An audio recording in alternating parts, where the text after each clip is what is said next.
आज हम परमेश्वर के वचन से बात करने वाले हैं बाबेल की मीनार के विषय में, या यूं कहें तो बाइबल की दो घटनाओं के विषय में, जिसमें से एक सांसारिक है और दूसरी आत्मिक। एक घटना पुराने नियम के समय में घटी थी और दूसरी नए नियम में। यह दोनों घटनाएं एक दूसरे से बहुत गहरा संबंध रखती हैं। पवित्र शास्त्र बाइबल की पहली पुस्तक उत्पत्ति उसके 11 अध्याय में बाइबल को जिस तरह से बताती है, सारी पृथ्वी पर एक ही भाषा और एक ही बोली थी। अब प्रश्न यह उठता है कि बाबेल की मीनार से पहले बोली जाने वाली पहली भाषा कौन सी थी। बाइबल बताती है, जब परमेश्वर ने आदम को बनाया तो उसने उससे बात की। यह दर्शाता है कि परमेश्वर ने आदम को एक भाषा दी है और यह भाषा स्वयं परमेश्वर की ओर से आई है। जब हम आदम के वंशजों के सभी नामों को देखते हैं तो हम पाते हैं कि आदम से लेकर नूह और उसके बच्चों तक के सभी नाम हिब्रू नाम हैं, जिसका अर्थ है कि उनके नाम हिब्रू में अर्थ रखते हैं। उदाहरण के लिए मतुशेला। जब तक हम नूह के पोते पोतियों के पास नहीं आते, तब तक हमें ऐसे नाम नहीं मिलते जो इब्रानी नहीं हैं। उदाहरण के लिए निम्रोद, जो बाबुल सुमेर शिनार कहते हैं, वह वहाँ से था, और बाबेल की मीनार एक गैर हिब्रू नाम है। अब हमारे मन में यह प्रश्न आ सकता है, यदि बाबेल हिब्रू भाषा का शब्द नहीं है तो बाबेल का अर्थ क्या है।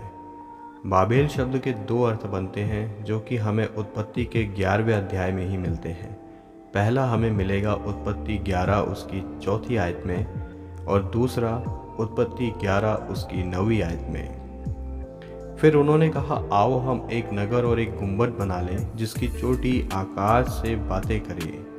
इस आयत के अनुसार बाबेल की मीनार को एक्केडियन लैंग्वेज में गेट ऑफ गॉड या डोर्स ऑफ हेवन कहा गया, लेकिन हम इसे गेट ऑफ गॉड नहीं मान सकते, क्योंकि यह उस समय के दुष्ट लोगों का विचार था। बाइबल के अनुसार इस मीनार के लिए इब्रानी भाषा का शब्द बालेल है, जिसका अर्थ है भ्रमित, गड़बड़ी या कंफ्यूजन, जो कि हमें उत्पत्ति 11 उसकी 9वीं आयत में पढ़ने को मिलता है। इस कारण उस नगर का नाम बाबुल पड़ा, क्योंकि सारी पृथ्वी की भाषा में जो गड़बड़ी है सो यहोवा ने वहीं डाली। हिंदी बाइबल में आपको यहाँ बाबुल, बाबेल या बेबीलोन शब्द मिलते हैं, लेकिन हिब्रू बाइबल में यहाँ बालेल शब्द ही आया है। इस गुंबद के द्वारा वे स्वर्ग तक पहुँचना चाहते थे, और यह सोच और स्वभाव शैतानिक है, क्योंकि ठीक इसी तरह का स्वभाव लूसीफर में भी देखने को मिलता है, जैसा कि पवित्र शास्त्र बाइबल बताती है। तू मन में तो कहता था कि मैं स्वर्ग पर चढ़ूंगा, मैं अपने सिंहासन को ईश्वर के तारागण से अधिक ऊंचा करूंगा, और उत्तर दिशा की छोर पर सभा के पर्वत पर बिराजूंगा। मैं मेघों से भी ऊंचे ऊंचे स्थानों के ऊपर चढ़ूंगा, मैं परम प्रधान के तुल्य हो जाऊंगा।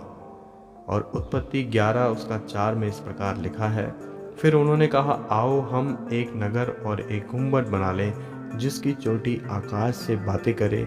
इस प्रकार से हम अपना नाम करें, ऐसा ना हो कि हमको सारी पृथ्वी पर फैलना पड़े। उत्पत्ति 11 उसका 4 में हम एक खास बात और देखते हैं कि वे लोग इस कार्य के द्वारा अपना नाम करना चाहते थे, ना कि वे परमेश्वर के नाम को ऊंचा उठाना चाहते थे। वे परमेश्वर के नाम की महिमा नहीं कर रहे थे, बल्कि इस गुंबद को बनाने के द्वारा वे लोग अपना नाम करना चाहते थे, खुद को ऊंचा उठाना चाहते थे। और बाइबल ऐसे लोगों को घमंडी या अभिमानी कहती है। इसी कारण उन्हें सारी पृथ्वी पर तितर बितर होना पड़ा, क्योंकि परमेश्वर का वचन बताता है, क्योंकि परमेश्वर अभिमानियों का सामना करता है, परंतु दीनों पर अनुग्रह करता है। नाश होने से पहले मनुष्य के मन में घमंड और महिमा पाने से पहले नम्रता होती है।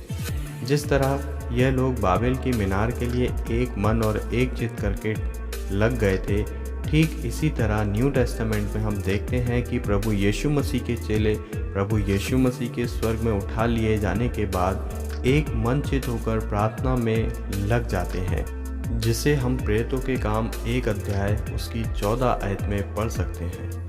ये सब कई स्त्रियां और यीशु की माता मरियम और उसके भाइयों के साथ एक चित होकर प्रार्थना में लगे रहे। और जिस तरह उत्पत्ति 11 उसका 5 में लिखा है, जब लोग नगर और गुंबद बनाने में लगे, तब उन्हें देखने के लिए यहोवा उतर आया।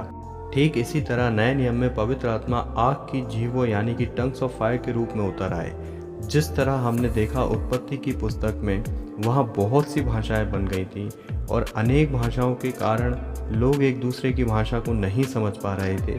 ठीक इसी तरह नए नियम में हम देखते हैं कि जब पेंतुकुस्त का दिन आया तो वे सब एक जगह इकट्ठे थे और परमेश्वर ने उन लोगों को स्वर्गीय भाषा दी और वहाँ अनेक देशों के लोग थे जो अलग अलग भाषाएं बोलते थे।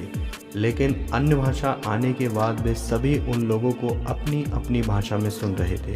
जैसे हम प्रेरितों के काम 2 अध्याय उसकी 6 आयत में पढ़ सकते हैं। जब वह शब्द हुआ तो भीड़ लग गई और लोग घबरा गए, क्योंकि हर एक को यही सुनाई देता था कि ये मेरी ही भाषा में बोल रहे हैं। और यहाँ से परमेश्वर ने सभी तितर बितर हुए लोगों को प्रभु यीशु मसीह में एकजुट करना शुरू किया। जैसा कि इफिसियों 1 अध्याय उसकी 10वीं आयत और रोमियो 12 अध्याय उसकी 5वीं आयत में भी लिखा है कि समयों के पूरे होने का ऐसा प्रबंध हो कि जो कुछ स्वर्ग में है और जो कुछ पृथ्वी पर है, सब कुछ वह मसीह में एकत्र करे। वैसा ही हम जो बहुत हैं मसीह में एक देह होकर आपस में एक दूसरे के अंग हैं। सो प्रियो, वे सभी लोग जो अभिमानी होकर समस्त पृथ्वी पर तितर बितर हो चुके थे, वे सभी हमारे प्रभु यीशु मसीह के बलिदान के द्वारा प्रभु यीशु मसीह में एक किए गए हैं। सो हमें परमेश्वर में एक होकर रहना है और हमें परमेश्वर ने एक भाषा दी है जो स्वर्गीय भाषा है। प्रभु यीशु मसीह का अनुग्रह आप सबके साथ रहे। परमेश्वर आपको बहुतायत की आशीष दे। आमीन।